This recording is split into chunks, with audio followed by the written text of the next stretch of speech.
자, 오늘 사순절 세 번째 주일 주시는 말씀은요, 고난을 주시는 이유. 우리 베드로전서 5장에 있는 말씀을 통해서 같이 말씀을 좀 나누고자 합니다. 자, 여러분, 오늘 이 고난을 주시는 이유라고 제가 설교 제목을 잡았지만 그 이유는 알 수 없죠. 이유는 알 수 없습니다. 왜냐하면 하나님을 잘 알지 못하기 때문에 그렇습니다. 하나님이 어떤 생각을 가지고 계신지, 어떤 계획을 갖고 계시는지 우리는 알 수 없는데, 이유가 뭐냐? 차원이 달라요. 하나님이 가지고 있는 생각과 차원이 달라. 이렇게밖에 설명이 안 돼요. 제가 설교를 하던 도중에 사이즈가 다르다, 그릇이 다르다, 그런 표현을 썼는데 그 정도 갖고도 설명이 안 되는 거죠. 하나님이 도대체 알 수가 없어요. 근데 여러분 절망하지 마세요. 그게 정상이에요. 신앙생활을 하나님을 이해하시겠다 이렇게 하시는 분은 이게 좀 접근이 잘못된 거예요. 제가 일부 예배 때 설교하면서 여러 가지 예언을 했는데 그런 분들은 신앙생활을 계속 이어가기가 어렵습니다. 하나님을 이해하겠다 이렇게 생각하지 마시고 하나님과 동참하겠다. 그러니까 이런 거죠. 하나님처럼이 아니라 하나님과 함께 이렇게 가셔야 돼요. 그래야 우리가 하나님 앞에 가는 순간까지 하나님이 하시는 모든 일들에 대해서 유익을 누립니다. 하나님처럼 되겠다. 하나님을 이해하고 하나님이 하시는 모든 것들을 내가 한번 따져보겠다. 이렇게 생각하시면은 사실은 그렇게 오래 갈 수가 없어요. 오늘도 우리는 신앙생활 할 때 하나님처럼은 아니고 하나님과 함께, 하나님과 동행. 이 굉장히 좋은 신앙의 자세입니다. 고난을 주시는 이유를 알 수 없는데 그럼 어떻게 해야 돼요? 고난에 동참하는 자세가 필요한 거죠. 왜 고난을 주시느냐? 그거를 자꾸 묵상하고 알려고 하는 게 아니라 하나님의 사이즈와 차원이 다르기 때문에 기본적으로 하나님 우리를 좋은 것 주시고 우리를 잘 되게 하시는 분이라는 믿음 가운데 그 고난에 동참하는 그런 귀한 성도 되시기를 축복합니다. 자, 그래서 이 하나님께서 주시는 고난에 참여하는 길은요, 하나님의 이 그릇, 하나님의 사이즈로 살아가는 건데, 여러분 그때 가장 좋은 방법이 기도예요. 기도하시면 여러분의 사이즈에서 탈피해서 하나님 사이즈로 가는 유일한 길입니다. 요만한 그릇으로 살다가 기도하면요, 하나님의 사이즈로 커지게 돼요. 하나님을 의지하기 때문에 하나님이 가지고 계신 생각, 하나님의 모든 계획에 동의하게 돼요. 그거는 사이즈가 커지는 거거든요. 여러분, 기도는 생각보다 엄청난 능력을 가지고 있습니다.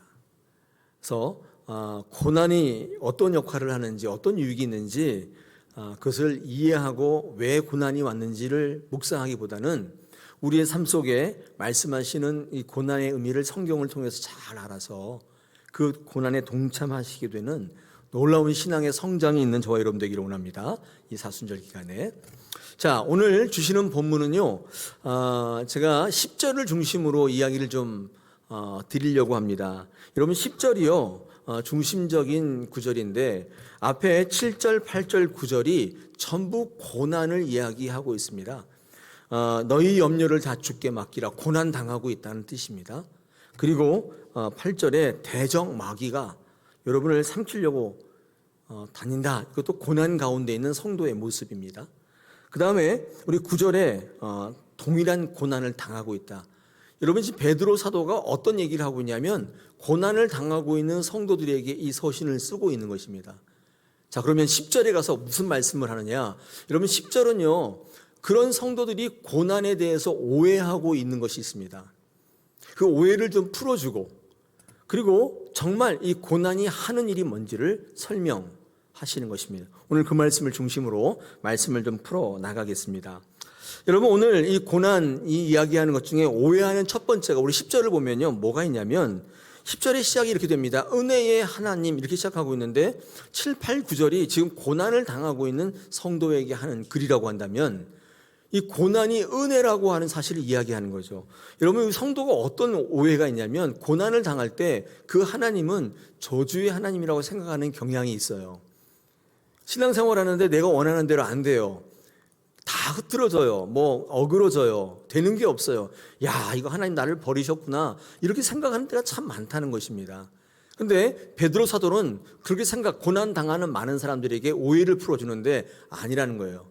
뭐라고 돼 있어요? 은혜의 하나님이시다. 그 오해를 풀어주고 있습니다. 고난의 하나님은 은혜의 하나님이라고 우리에게 말씀하는 것입니다. 베드로 사도는 이제까지 쭉 살아오면서 정말 이 베드로 전서를 쓰기까지 예수님이 승천하시고 그 다음에 전도자로 복음을 증거하는 사람으로 쭉 살아오면서, 아니 예수님과 함께 동행하던 시절부터 엄청난 고난을 많이 당했어요. 이룰 수 없는 많은 핍박 가운데 살았는데 지금에서 돌아보니까 그 수많은 고난과 환난과 핍박이 저주가 아니라 은혜였다는 사실을 그가 발견하게 된 것입니다. 그래서 그가 많은 고난 가운데 있는 성도들에게 편지를 쓰는데 오늘 10절이 중심 구절인데 그 앞에 은혜의 하나님이라고 분명히 밝히고 있는 것입니다. 여러분, 이것은 베드로뿐만 아니라 사도 바울도 똑같았습니다.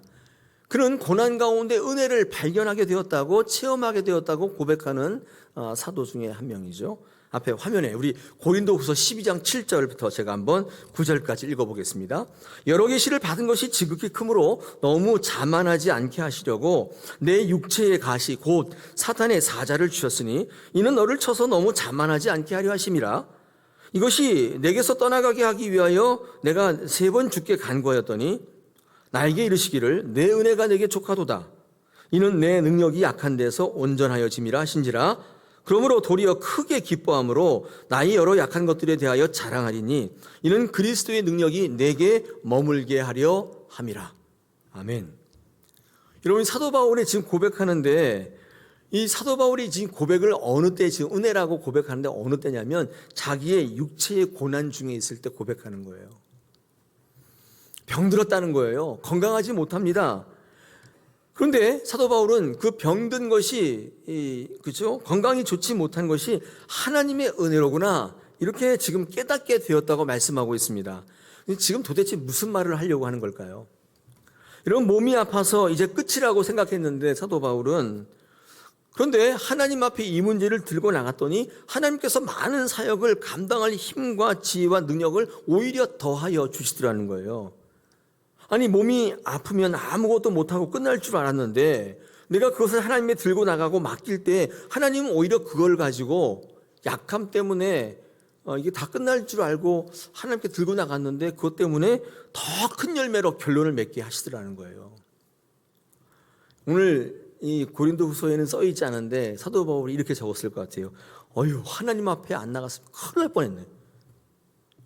하나님 앞에 안 나갔으면 어떡할 뻔했어?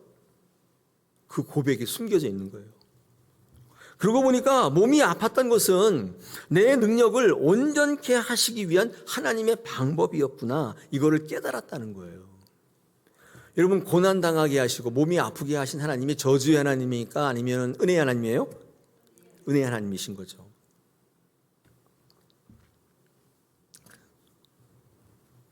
그래서 사도 바울은 약할 때 강하게 되었다, 이렇게 고백하는 것입니다. 여러분, 약한 것은 제가 늘 말씀드리지만 능력도 아니고 자랑거리도 아니에요. 약한 것은 무능력입니다. 못난 거예요. 그런데 우리의 자랑거리는 뭐냐면 그것을 들어서 강하게 하시는 하나님이 자랑거리예요. 여러분, 약한 거 자랑하지 마세요. 어디 가서. 그 못난 거죠.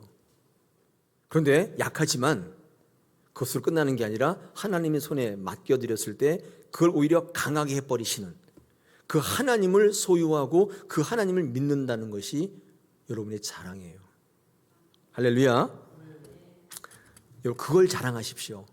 내가요 뭐가 어떠고 저쩌고 뭘 잘하고 그거 자랑하지 마시고, 저는요 하나님 믿는 사람입니다. 제게는 불가능이 없습니다.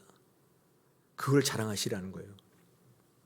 여러분, 오늘 사도 바울의 고백처럼 고난과 은혜는 그래서 늘 같이 붙어 다녀요. 고난이 있을 때 거기에 은혜가 있어요. 우리 성도는 그럽니다. 고난이 주는 유익 가운데 은혜가 있다는 사실입니다. 그러므로 고난 당하실 때에 넘어지는 자, 포기 낙심하는 자 되지 마시고 그 가운데 숨겨진 은혜를 누린 자가 되시길 축복합니다.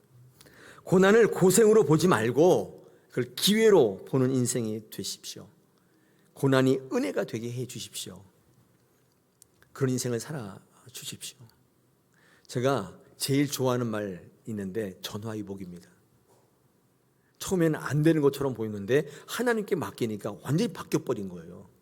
또 있습니다. 반전이라는, 확 뒤집어 엎는 거예요. 하나님께서 예상을 뒤엎고 반전을 시켜버려요. 또 하나 있어요. 역전.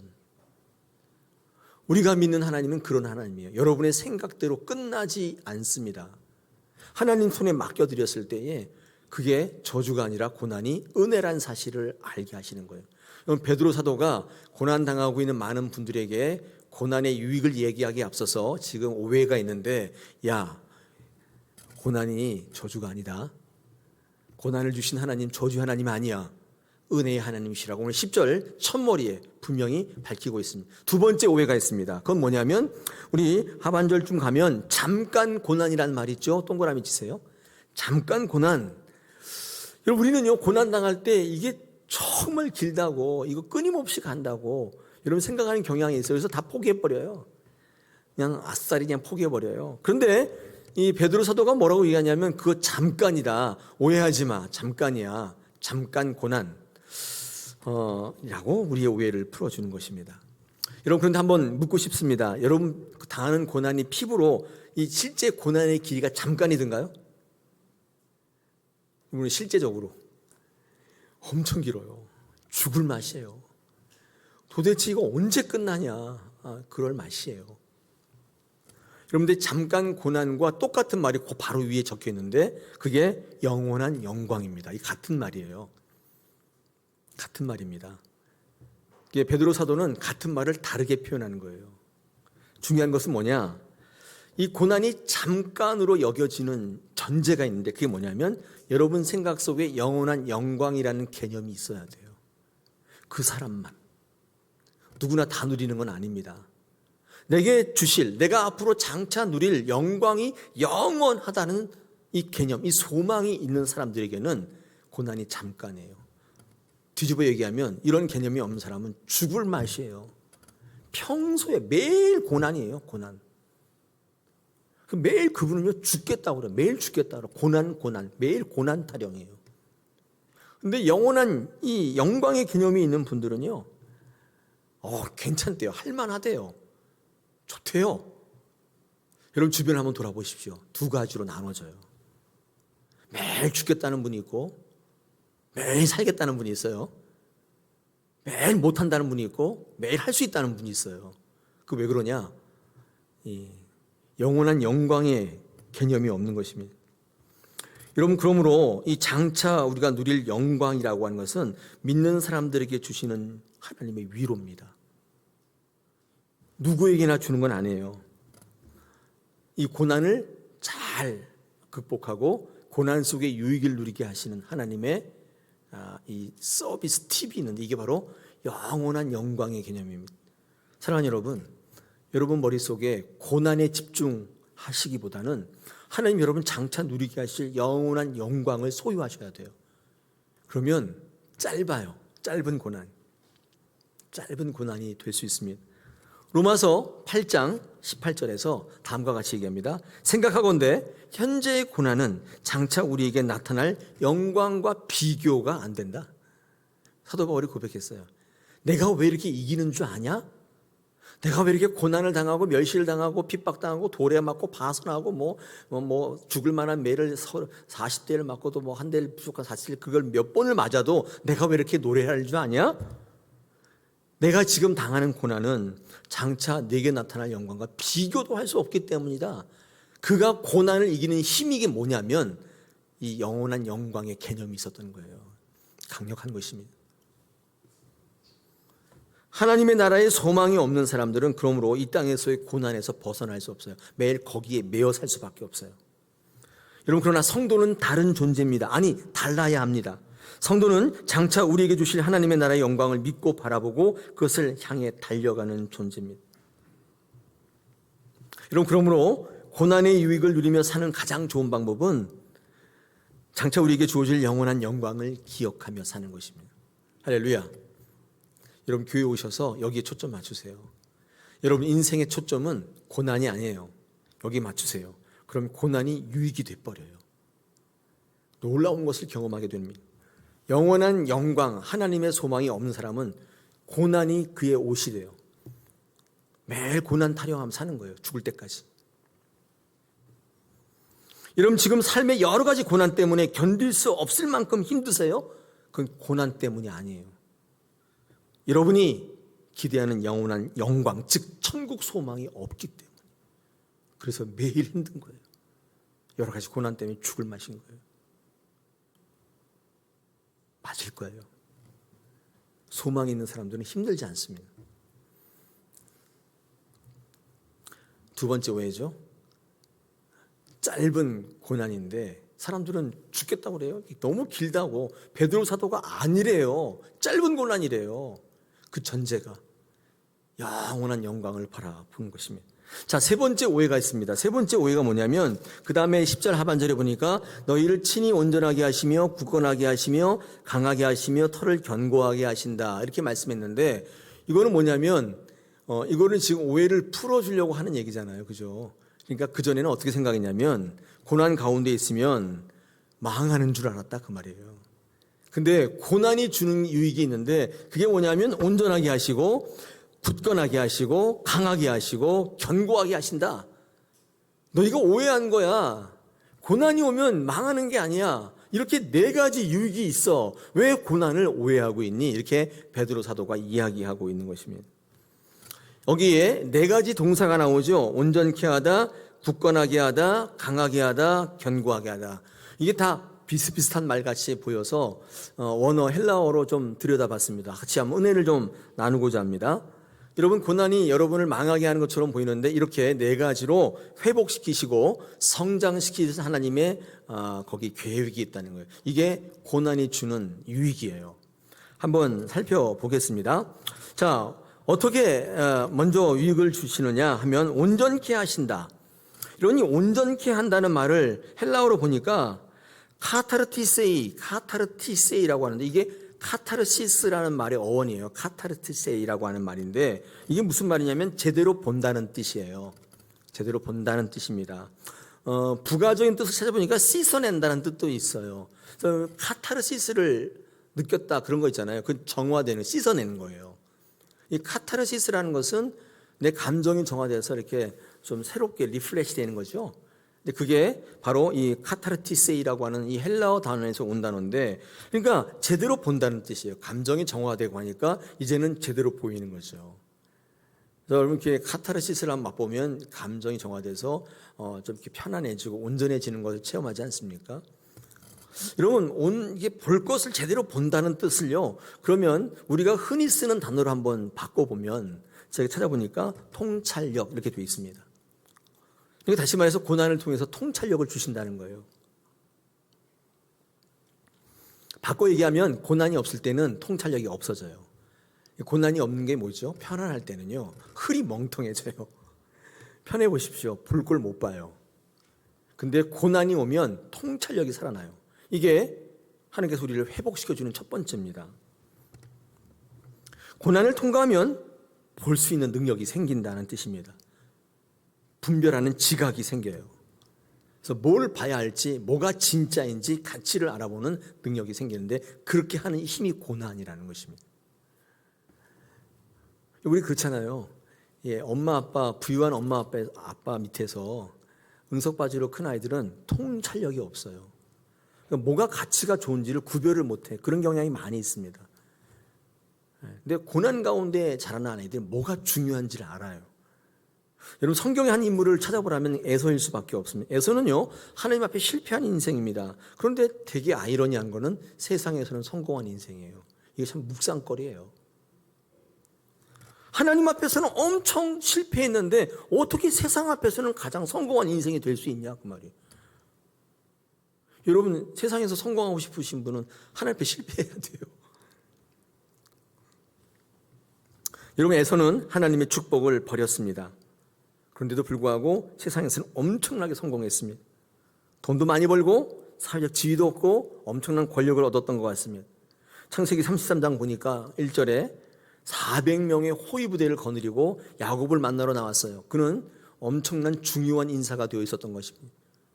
400명의 호위 부대를 거느릴 만큼 엄청난 권력을 갖고 있는 거예요. 또 9절에 보니까 야곱이 형한테 에서한테 속지 않은 마음으로 이렇게 뇌물이 아니 뭐죠? 재물을 딱 바쳤더니 에서가 통 크게 그건 너나 가져. 나 필요 없어. 그건 무슨 말이에요? 나도 있어. 난 그보다 더 많아. 돈도 엄청 벌었나 봐요. 여러분 이상하지 않아요? 하나님이 축복권을 야곱에게 팔았는데 어떤 의미에서는 빼앗겼는데 그러면 복이 없어야 되는데 돈도 많고 출세도 하고 그래요. 우리가 얻는 결론이 뭐예요? 돈 벌고 출세하는 것은 하나님이 주시고자 하는 복이 아니었던 거예요. 너무 명확해지잖아요. 극명해지는 것입니다. 여러분 야곱도요 그건 줄 알고 뺏어간 거예요. 근데 저기서 안 거예요. 약복강가에서 씨름하면서 하나님이 주고자 하는 복이 뭔지를 알았다는 거예요. 에서는 하나님 앞에서는 엄청 실패했는데 세상 가운데는 엄청 성공했어요. 여러분 에서를요 그렇다고 해서 우리가 성공한 인생이라고 얘기하지 않습니다. 그를 실패한 인생이라고 성경은 얘기하는데 이유는 한 가지입니다. 이유가 뭔지 아세요? 하나님의 가치를 볼 수 있는 통찰이 없는 거예요. 하나님의 복을 팥죽 한 그릇에 팔아버린 거예요. 그러니까 팥죽 한 그릇이라고 해서 사소한 게 아니라 무가치한 것을 의미하는 거예요. 그러니까 우리도 그럴 수 있어요. 먹고 사는 것 때문에 하나님을 팔아버려요. 내가 죽게 됐는데 그것이 하나님이 지금 무슨 얘기냐. 이게 에서가 한 말입니다. 창세기 39장에서 에서가 한 얘기예요. 내가 죽게 됐는데 하나님 그 땅에 무슨 소용이에요? 그러면서 팥죽 갖고 와. 이 장자의 축복을 너나 가져. 준 거예요. 이게 에서의 모습입니다. 통찰이 없기 때문에 가치를 못 보는 거예요. 천지 우주 만물을 만드신 하나님을 고작 팥죽 한 그릇에 떡 몇 개와 바꿔버리는 그 인물. 성경은 그를 실패한 인생이라고 이야기합니다. 돈을 아무리 많이 가졌어도 아무리 무슨 뭐가 됐어도 성경은 그렇게 그를 정의하고 있습니다. 중요한 것은 에서와 같이 세상 속에서 유능한 사람들이 하나님 앞에서 이렇게 어리석은 인생을 사는 분이 많다는 것입니다. 우리 교회 연구표가 그래서 세상 속에 능력 있는 전문인이 아니라 그리스도인인 것입니다. 세상 속에 능력 있는 그리스도인이 되셔야 하는 거예요. 아멘을 좀 크게 하시면 좋을 텐데 하나님. 할렐루야. 네. 여러분 신앙생활 할 때 에서처럼 되지 않기를 몸부림치셔야 돼요. 영적인 가치를 볼 수 있는 통찰력을 달라고 기도하셔야 돼요. 여러분 가장 영적 가치는 예수님이에요. 예수님을 볼 수 있는 눈을 열어 주시옵소서. 또 예수예요. 또 예수예요. 여러분 예수님을 볼 수 있는 가치를 여는 눈은 고난이라는 것입니다. 고난이 그 눈을 회복한다고 얘기합니다. 자, 두 번째 유익이 있습니다. 두 번째 유익은 뭐라고 했죠 아까? 굳건하게 하신다. 여러분 이 고난을 주시는 이유가 고난이 하는 일이 굳건하게 하시기 위한 것입니다. 이 굳건하게 한다는 동사는 스테릭세이. 제가 헬라어로 적어오려다가 적어봐야 저도 모르고 여러분도 잘 모르시니까 그냥 한글로 스테릭세이. 이 스테릭세이라고 하는 것은 굳건하게 한다는 뜻인데 이거 이제 우리나라 말로 풀거나 용례를 보게 되니까 흔들리지 않다의 뜻입니다.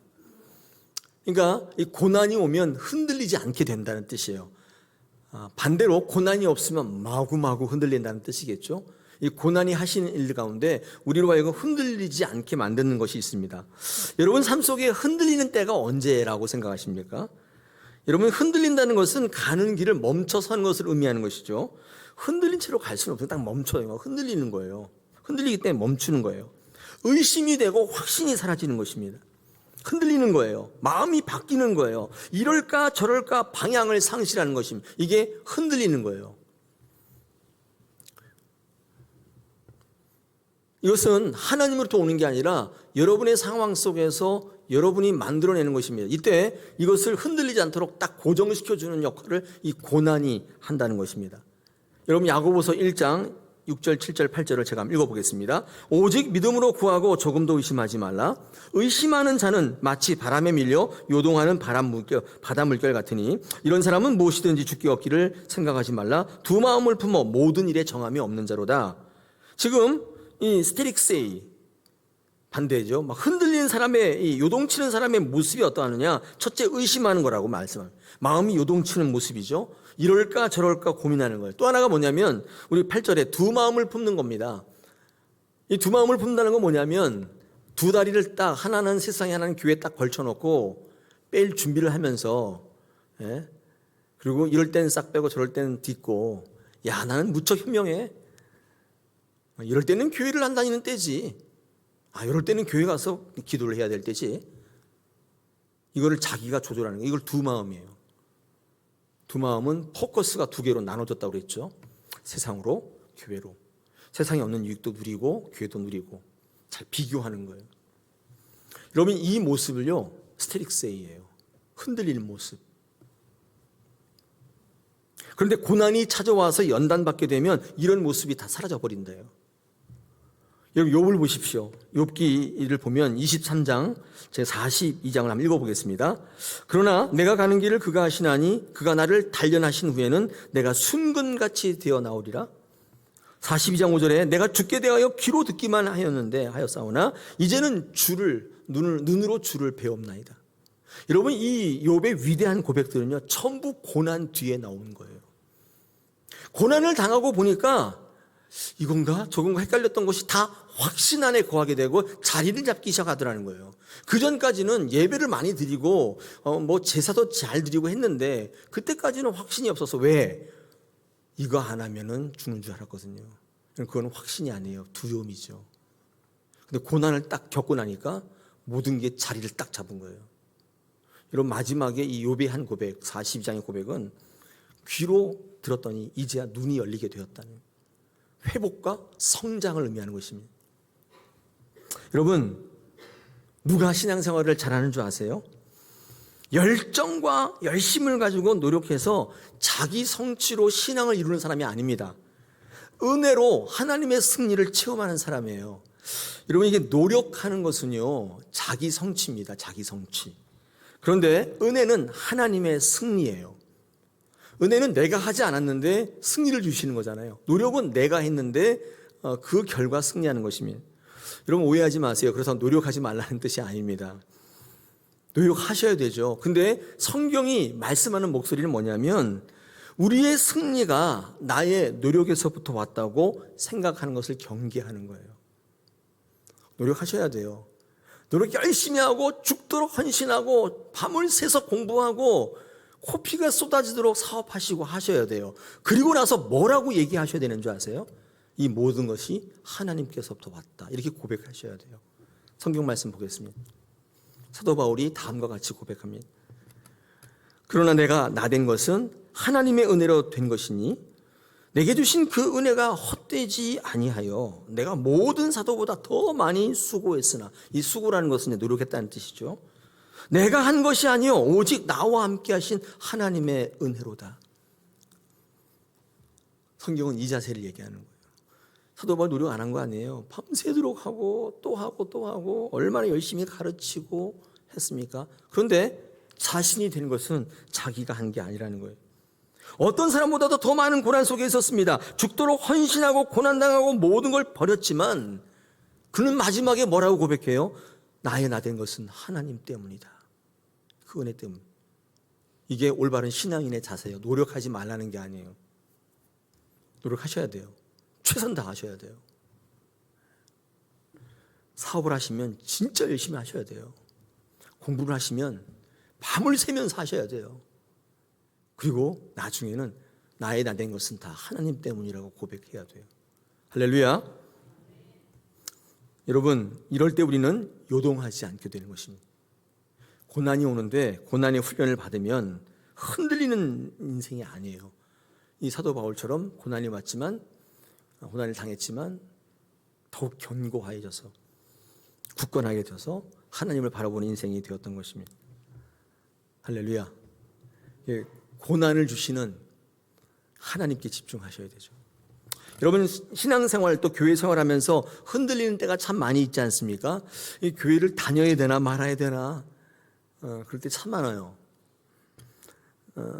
그렇죠. 여러분, 그런 경험 해보셨어요?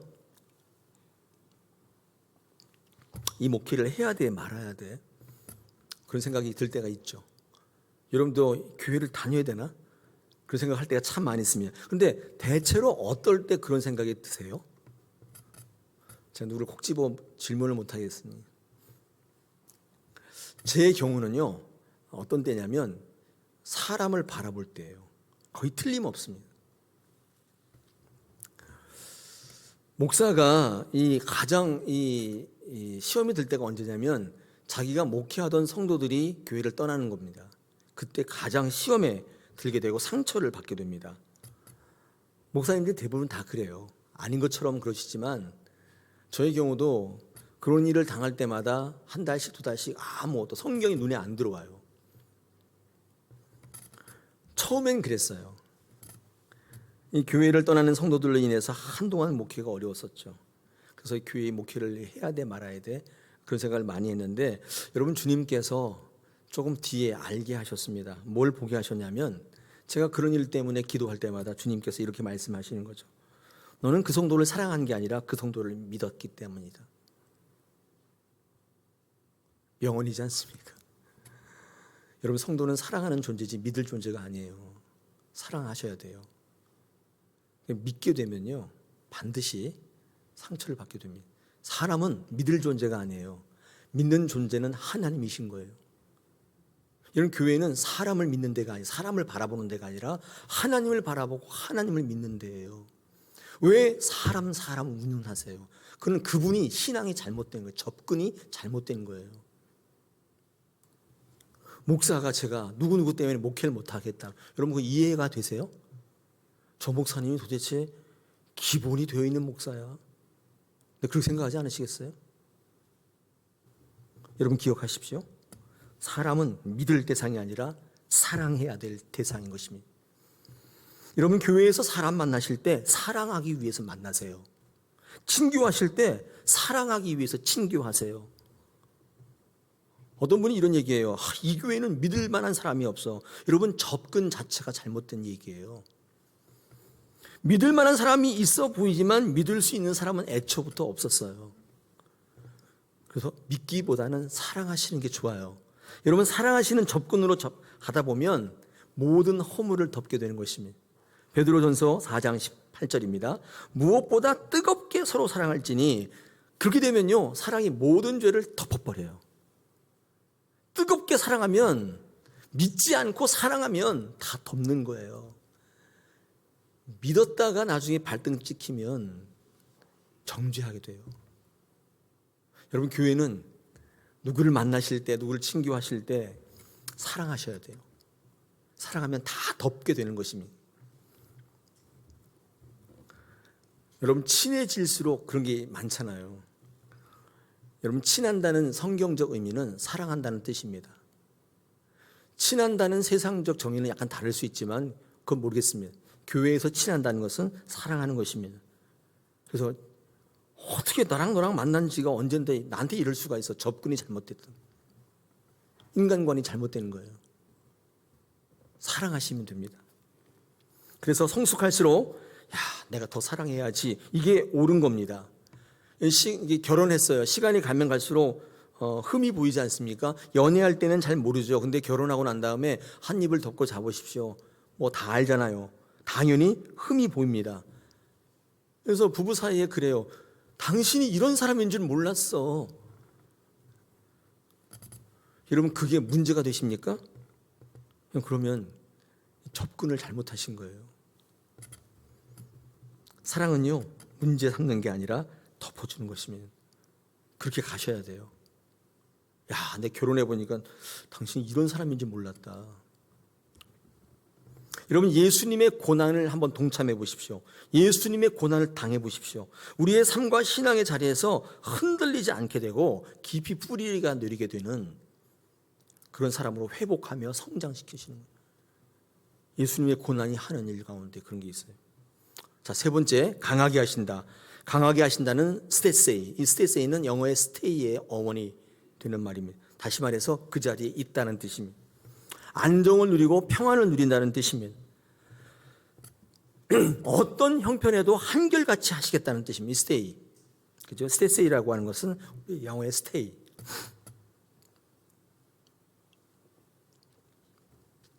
스테이입니다. 여러분, 교회는 그래서 하나님의 자리에 항상 있어야 돼요. 교회가 하나님 안에 있지 않도록 사단은 계속 방해하는데, 하나님 자리에 하나님이 계신 것보다 더 좋아 보이는 것을 자꾸 넣어주는데 그것을 세속화라고 합니다. 여러분, 세상은 정말 화려해요. 세상은 정말 좋아요. 제가 봐도 그래요. 얼마나 편하고 좋은지. 하나님은 너무 옛날 어르신 같아요. 그래서 하나님 안에 있지 않기를 원해요. 그래서 교회에 하나님의 자리에 다른 것을 자꾸 끌어들여요. 우리 그것을 세속화라고 합니다. 여러분, 이것을 방지할 수 있는 힘이 뭐냐면 고난입니다. 여러분, 고난 가운데 있으면 구별하는 힘이 생겨요. 그 자리에 있게 만드는 거예요. 여러분, 그 자리를 지키는 힘을 거룩이라고 하는 것입니다. 거룩하게 되는 것입니다. 옛날에 금요 기도회 때 한번 소개했던 것 같습니다. 스위스 빈 의과대학의 신경정신과 교수인데 빅터 에밀 프랭클이라는 사람이 있는데, 이 사람이 죽음의 수용소에서라는 책을 썼습니다. 그 안에 보면 짤막한 글이 나오는데, 그렇죠? 반 컵의 물, 이런 제목이 있는 글이 나옵니다. 한번 소개했던 것 같아요. 독일 이 나치들이 이 유대인을 학살하는데 아우슈비츠에서 막 굉장히 많이 학살하지 않았습니까? 근데 막 학살을 하다 보니까 죽는 사람이 문제가 아니라 죽이는 사람이 문제가 되는 거예요. 이 멀쩡한 정신을 갖고 있는 이 독일 청년들이 시켜서 아무튼 막 죽이는데, 나중에 총알도 아깝다 그래가지고 이 얇은 철사로 매달아서 아이들도 막 매달아 죽이고 하는데, 여러분, 그거 몇 번 하면요, 죽는 사람은 죽어서 끝나지만 이 죽이는 사람이요, 이 스트레스가 이 장난이 아니에요. 미쳐버린 사람이 속출하는 거예요. 이 독일 병사들 가운데 젊은 사람들이 돌아버리는 사람이 많이 나오는 거예요. 그래서 막 침 흘리고 막 발작을 하고, 이런 그 독일군 병사들이 너무 많이 나오니까 이거 어떻게 해야 돼서 독일 그 나치 상부에서 연구를 한 거예요. 참 미친 사람들이죠. 그걸 연구해요. 어떻게 연구했냐면, 죽는 사람도 나는 죽어도 싸, 이거 죽게 하고, 죽이는 사람도 너는 죽어도 싸, 이렇게 죽일 수 있는. 그게 뭔지 아세요? 화장실을 없애는 거였어요. 제가 그 책을 보고 깜짝 놀랐는데, 만약에 그 유대인을 수용하는 막사가 쭉 있는데 한 500명 정도 되면 거기에 화장실 딱 하나만 두는 거예요. 원칙을 세워요. 밖에 똥 싸다 걸리면 사형이다. 반드시 화장실에서 해야 돼요. 집 밖에 나와서 할 때는 무조건 화장실이지, 딴 데서 하면 안 된다. 이렇게. 그러니까 아침에 신호 언제 와요? 대부분 몇 시? 여러분, 그 신호가 달라지면 건강에 이상이 있는 거예요. 밥 먹는 시간 거의 일정하잖아요. 저 같은 경우는 안 알려줘요. 근데 그 시간이 거의 대동소이해요.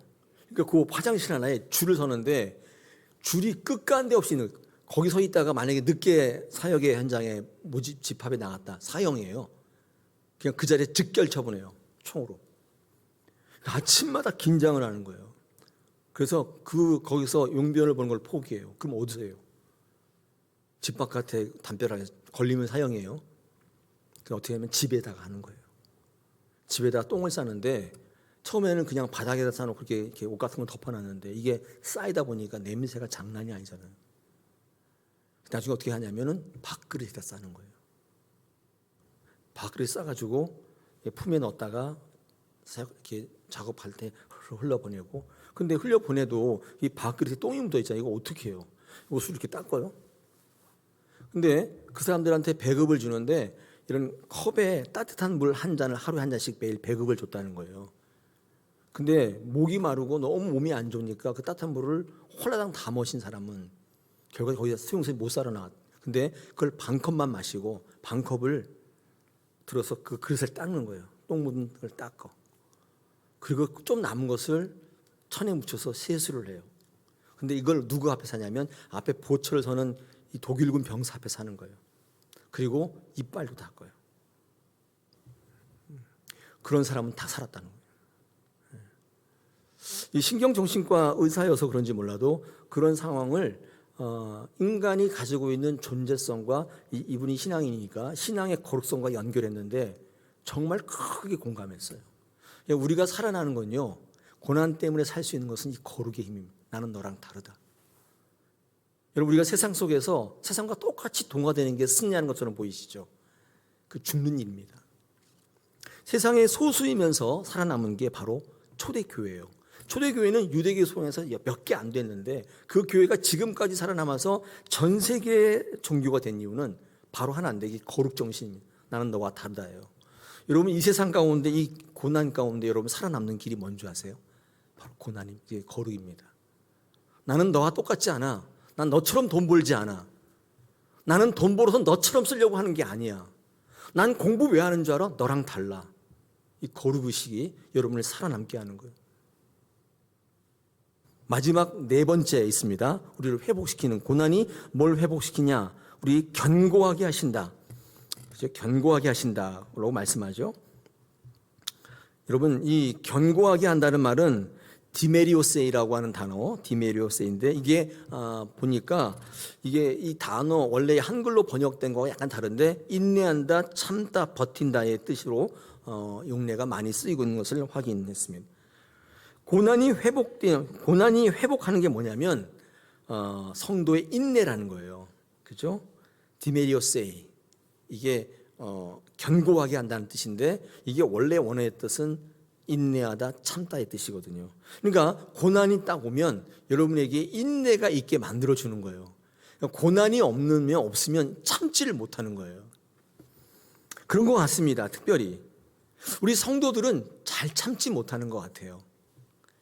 특히 감정에 있어서 매우 취약해요. 감정에서 굉장히 공격을 많이 하는데 예전에는 안 그랬던 것 같아요. 요즘에 이 현대 한국 교회가 특히 그런데 제가 이제 뭐 읽어보면 그런 이제 글이 있는데 여러분 식민지 시절에는 굉장히 잘 참았대요.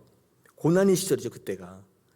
일제 통찰했을 때는 엄청 잘 참아요. 때려도 그냥 가만히 있고 이 고난 가운데는 너무 잘 참아요. 근데 해방이 됐어요. 경제적 번영을 이루었어요. 이렇게 잘 먹고 잘 살게 되었는데 그때와 지금의 두드러진 특징이 뭐냐? 차이가 뭐냐면 참지 못하게 되었대요. 인내가 사라졌다는 거예요. 풍요와 번영이 인내를 빼앗아 갔다는 것입니다. 고난의 시절에는 인내가 살아 있었습니다. 그래서 고난의 시절에 교회에는요 영적 부흥이라는 게 있었습니다. 그리고 요즘에는 영적 부흥이라는 것을 찾아보기가 어렵습니다. 돈이 많기 때문에 수적 부흥은 있어요. 근데 영적 부흥을 찾아보기가 어렵다는 거예요.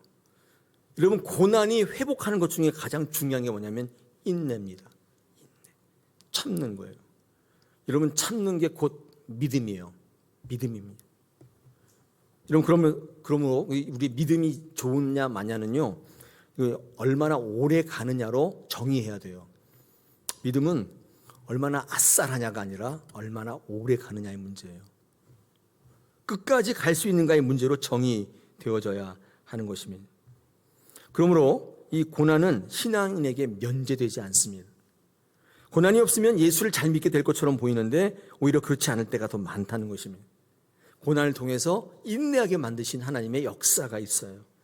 사랑하는 여러분, 저 오해를 좀 푸시면 좋을 것 같아요. 우리 예수 그리스도의 고난을 묵상할 때 오늘 주시는 말씀은 고난이 여러분에게 유익이 된다고 오해하지 말라고, 저주 아니라고, 저주의 하나님 아니라고, 은혜의 하나님이라고, 길다고 생각했지만 짧은 고난이라고, 왜 영원한 영광이 왜 모르냐, 왜 하나님의 소망을 두지 않느냐 말씀하고 있어요.